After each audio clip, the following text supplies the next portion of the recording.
अच्छी, मैं इस वक्त जनरल बस स्टैंड अड्डा पिरदाई में मौजूद हूँ। यहाँ पे एक अवेयरनेस प्रोग्राम चलाया जा रहा है जिसमें शर्जील मीर साहब मौजूद हैं, फैसल अब्बासी साहब मौजूद हैं, राजा ज़फ़र साहब मौजूद हैं, दीगर तमाम ताजरान के जो ज़िम्मेदारान हैं वो तमाम यहाँ पे मौजूद हैं। और गाड़ियों में, बसों में टैक्सी ड्राइवर्स को और चिंची रक्षा ड्राइवर को, आम रक्षा ड्राइवर्स को मास्क तकसीम किए गए और अवेयरनेस के हवाले से बताया गया कि मास्क का इस्तेमाल करें। क्यों?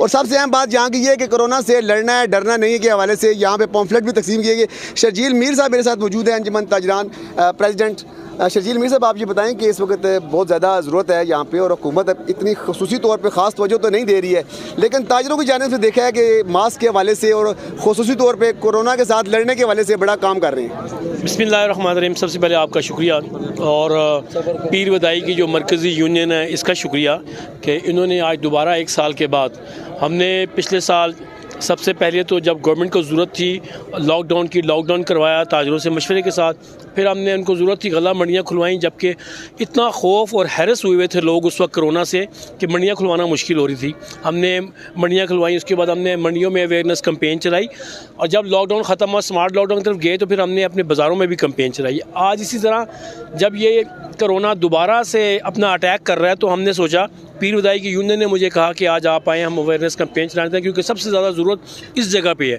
क्योंकि ये गुंजान आबाद इलाका है और यहाँ पे आपके मुख्तलिफ शहरों से लोग इन ट्रांसपोर्टेशन के ज़रिए आते हैं। तो हमने आज यहाँ पे अवेयरनेस कैंपेन चलाई है, बसों में गए, उनको मास्क दिए, उनको कहा सैनिटाइज़र का इस्तेमाल करें। इससे दुकानदारों को हमने कहा है कि सैनिटाइज़र यूज़ करें और आपने 6 फीट का वक्फा दें। हम अपने मुल्क के साथ लॉयल हैं, हम चाहते हैं कि हमारा मुल्क जो है ना वो दुनिया के अंदर गैर जिम्मेदारान ना ठहराया जाए, क्योंकि ये SOP जो दुनिया के आ रहे हैं हम उसको पूरा करेंगे। लेकिन गवर्नमेंट से गिला भी है, गवर्नमेंट से गिला ये है कि यार जब भी आप ताजरों के बारे में कोई फैसले करते हो तो खुदा का वास्ता है स्टेक होल्डर्स को बिठाओ, उनसे मशवरा लो। हम मुल्क के हामी हैं, हम वो लोग हैं जो टैक्स जनरेट करते हैं और आपको टैक्स देते हैं और हमारे टैक्सेस से आपका मुल्क, हमारा मुल्क जो है ना वो चलता है। लिहाजा आपको चाहिए कि हमें, अब देखिए ना, आपने एकदम जारी कर दिया कि 6 बजे आपने बंद करना है। आप सोचें, क्या कोरोना 6 बजे के बाद आता है?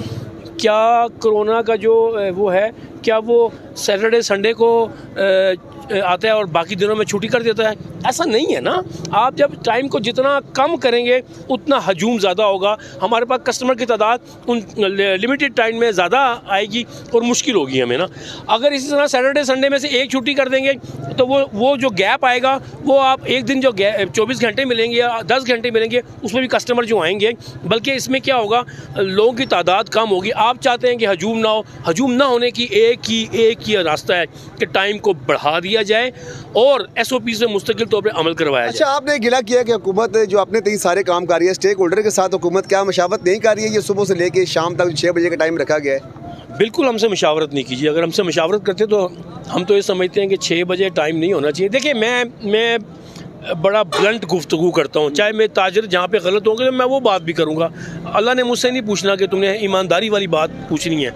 देखें, अगर तो कोरोना पाकिस्तान में है, ठीक है, और तेज़ी से बढ़ा है, तो 15 दिन के लिए फिर मुकम्मल लॉकडाउन हो जाना चाहिए और फिर फूड की भी ज़रूरत नहीं है खोलने की, क्योंकि हमने पिछली बार प्रैक्टिस देखी कि जब गला मंडियाँ खुली तो इतना रश होता था वहाँ पे कि आप सोच नहीं सकते। अभी भी शादी हाल खुले हुए हैं, इस्लामाबाद मंडी मोड़ में मंडी खुली हुई है, सैकड़ों हज़ारों की तादाद में लोग वहाँ पे मौजूद हैं, तो वहाँ पे क्या कोरोना के जो असरात है वो नहीं है? यही तो मैं यही कहना चाह रहा हूँ कि क्या जो करियाने की दुकान पर कोरोना नहीं आता? क्या दूसरी आपके जो आपने जहाँ पे SOPs दिए उनको वहाँ कोरोना नहीं आता? तमाम ताजरों को टाइम की लिमिट ख़त्म करके बढ़ा देनी चाहिए। अगर कोरोना वाकई मौजूद है तो 8 दिन के लिए बिल्कुल कर्फ्यू लगा के बंद कर देना चाहिए। 8 दिन की ग़ज़ा सबके पास मौजूद है, ठीक है ना जी। और हम फिर लोगों से इल्तिजा करेंगे कि अपने साथ हमसाये का ख्याल, हर बंदा अपने हमसाये का ख्याल करे। और अगर ये नहीं करना तो ये जो तरीका, ये भी हमें मंजूर नहीं है। ये जो तरीका है शर्जील मीर साहब के, इसमें राजा ज़फ़र साहब खड़े हैं। राजा ज़फ़र साहब थोड़ा सा आगे आएँ ज़रा। राजा ज़फ़र साहब, आप थोड़ा सा आगे आएँ ज़रा प्लीज़, आप भी यहाँ पे मौजूद हैं। राजा ज़फ़र साहब, आप ये बताएं कि शर्जील मीर साहब कह रहे हैं एक तो स्टेक होल्डर के साथ इन्होंने, हुकूमत ने किसी किस्म का कोई मशावरत नहीं की और ताजरों को इस वक्त ज़्यादती का निशाना बनाया जा रहा है, तो क्या समझते हैं कि मुकम्मल तौर पर लॉकडाउन के आप हक़ में हैं, मुकम्मल लॉकडाउन लगा दिए, या ताजरों को तरसा के ना मारा जाए? मैं औज़ुबिल्लाहि मिनश्शैतानिर्रजीम, बिस्मिल्लाहिर्रहमानिर्रहीम। मैं शर्जील मीर साहब की इस बात की तायद करता हूँ कि जो मेन देखे पाकिस्तान में ताजर मेन की रीढ़ हड्डी है।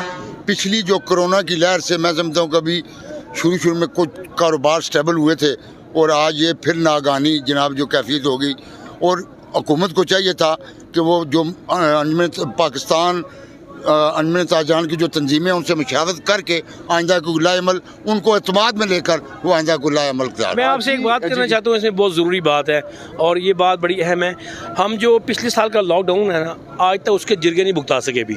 किसी के रेंट बाकी हैं, किसी के पैसे एक दूसरे का लेन देन है वो बाकी हैं, और गरीब आदमी तो बिल्कुल छोटा ताजिर जो था जिसकी दुकान भी किराए पे है और घर भी किराए पे है, वो तो बिल्कुल ख़त्म होकर रह गया। वो आफ्टर शॉक्स अभी ख़त्म नहीं हो रहे और आप नया लॉकडाउन की तरफ जा रहे हैं। इससे ताजिर तबाह हो जाएगा, जिसको आप रीढ़ की हड्डी कहते हैं, और जब रीढ़ की हड्डी तबाह होगी तो आपका मुल्क फिर क्या चलेगा, खड़ा होने का काबिल नहीं। अच्छा, शर्जील मीर साहब और रईस ज़फ़र साहब ने बात की, यहाँ पे फैसल अब्बासी साहब मौजूद हैं। फैसल भाई साहब, आप ये बताएं कि हमने देखा कि आप अमूमी तौर पर ताजिरों की भलाई के हवाले से कुछ ना कुछ काम करते ही रहते हैं, तो मौजूदा सूरत हाल में वक्त लॉकडाउन की भी सूरत हाल है यहाँ पे, और कोरोना के जो है ना वो भी मामलात बहुत ज़्यादा ख़तरनाक बता रहे हैं, तो क्या कहेंगे हुकूमत और आपकी जो तंजीम है इस वक्त शर्जील मीर साहब मौजूद हैं, तो क्या ऐसे मामलात होने चाहिए जिसकी वजह से ताजर भी सुखी हों और साथ साथ उनके जो पेट के जो मामलात हैं, उनकी खुराक है, उनके खाने पीने निज़ाम है, वो भी सही अंदाज से चले? मेरे ख्याल में हुकूमत को चाहिए कि वो SOP पे अमल दरामद करवाए और टाइमिंग बढ़ा दे तो बेहतर है, क्योंकि रश नहीं बढ़ेगी। और सबसे पहली चीज़ है, अगर मास्क की पूरी कूम पहन लेना तो मेरे ख्याल में ये कोरोना वायरस आगे नहीं फैल सकता। अच्छा, मुझे ये बताएं, फैसल अब्बासी साहब ने बात की, मुझे समझ से नाज़रीन आप भी ये बात सुन रहे हैं कि क्या मास्क इलाज है, मास्क कोई सैनिटाइज़र है, मास्क कोई वैक्सीनेशन है कि मास्क पहनेंगे तो? आपने अच्छी बात की। देखें, 1 साल हमें मिला था जी पूरा, हमें वैक्सीनेशन का इंतज़ाम करना चाहिए था। आज ये क्या वक्त है, क्या हमारे पास साइंसदान नहीं है, क्या हमारे पास डॉक्टर्स नहीं हैं? हमें भी वैक्सीनेशन को चाहे ईजाद करना चाहिए था, चाहे बनाना चाहिए था, और अगर नहीं कर सके तो आपको जो बाहर से मंगवाई थी उसको देख के कुछ बना लेनी चाहिए थी कि हम किसी के मोहताज ना रहते।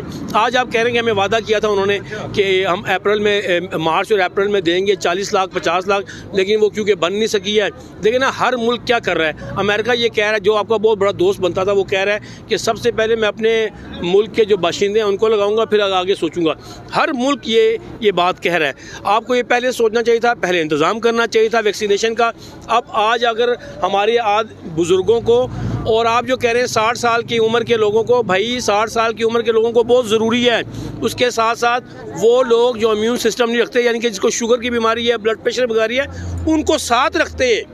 60 साल का नहीं, 60 साल का बास बंदा ऐसा है बहुत मजबूत है अल्हम्दुलिल्लाह, लेकिन एक बंदा ऐसा है जिसको शुगर है या ब्लड प्रेशर है, उसको ज़्यादा अटैक कर सकती है ये। तो आपको इस तरह ख्याल करना चाहिए। WHO ने तो कहा था, मैंने उसका इंटरव्यू भी सुना था, WHO वालों ने ये कहा था कि ये छूत की बीमारी नहीं है एक दूसरे के साथ, सिर्फ हवा की बीमारी हवा से रखता है। मैं सवाल ये कर रहा हूँ कि क्या इस मास्क के अंदर कोई ऐसी वैक्सीनेशन मौजूद है, कोई ऐसी अद्वियात डाली है कि ये लगाएंगे तो तभी इंसान बच पाएगा?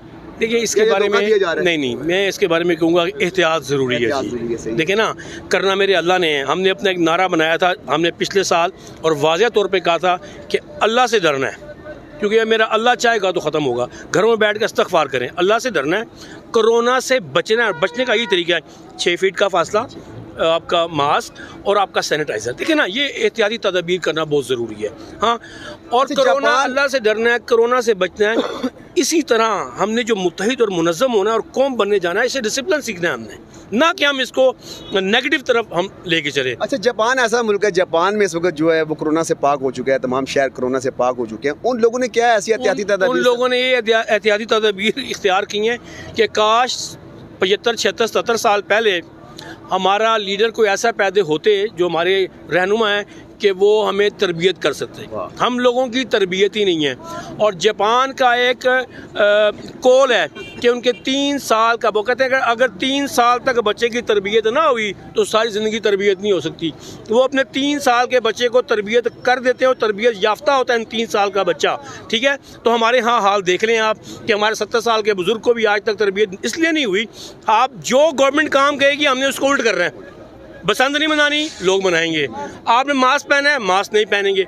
इसकी क्या वजह है? ट्रस्ट नहीं है लोगों को, रहनुमा पे ट्रस्ट नहीं रहा। रहनुमा बने। हाँ, 1,24,000 रहनुमा आए थे। कौन थे वो? पैगंबर, वो असल रहनुमा थे। और कॉन्सेप्ट वहाँ से शुरू हुआ रहनुमा का। तो बातें वो वाली करें, 1,24,000 पैगंबर वाली, अल्लाह अल्लाह सिखाएं लोगों को, फिर बताएं कि जो आपकी बात पर ट्रस्ट करेंगे लोग। हमारी तरबियत ही नहीं है। और आपको अचानक एक वबा आ गई है और आप कह रहे हैं लोगों को कि आप मास्क पहने। भाई मास्क कैसे पहने? हम किस जगह जाते हैं जहाँ पे सियासतदान बैठे होते हैं, उन्होंने मास्क नहीं पहने होते। ठीक है ना, आपको तरबियत करने पहले सबसे पहले आप लोगों को चैरिटी क्या कहते हैं उसको, बिगिंस होम। चैरिटी जो होती है घर से शुरू होती है, बाहर से नहीं शुरू होती। आप जब तक आप एहतसाब अपना नहीं करेंगे, आपका जो भी है आज तक एहतसाब का अमल पूरा नहीं हो सका, तो आप आवाम से क्या एहतसाब लो? जी, आप आवाम से क्या एहतसाब करेंगे? क्योंकि तरबियत अगर जापान का मुकाबला करना है, अगर दुनिया का मुकाबला करना है, तो आपको जापान के 3 साल के उस बच्चे जैसी अपनी औलाद की, अपने बच्चों की तरबियत करना पड़ेगी। क्यों कि अभी तक हुकूमत की जानिब से ये आवाम के दिलों में, आवाम के जहनों में ये बात नहीं डाली जा सकी, क्योंकि ये चंद कमज़ोरियाँ हैं। शादी हाल खुले हैं, मंडियाँ खुली हैं, बाज़ार खुले हैं, और स्मार्ट लॉकडाउन या मुकम्मल लॉकडाउन के हवाले से अभी तक तीसरी लहर आ चुकी है जो इंतहाई ख़तरनाक है। तो इस वक्त हुकूमत को ये चाहिए कि वो स्टेक होल्डर्स को भी साथ रखिए, और सबसे अहम बात ये कि लोगों के अंदर एक तरबियत पैदा करें ताकि लोगों को पता हो कि कोरोना क्या चीज़ है और हुकूमती अहकामात क्या चीज़ है।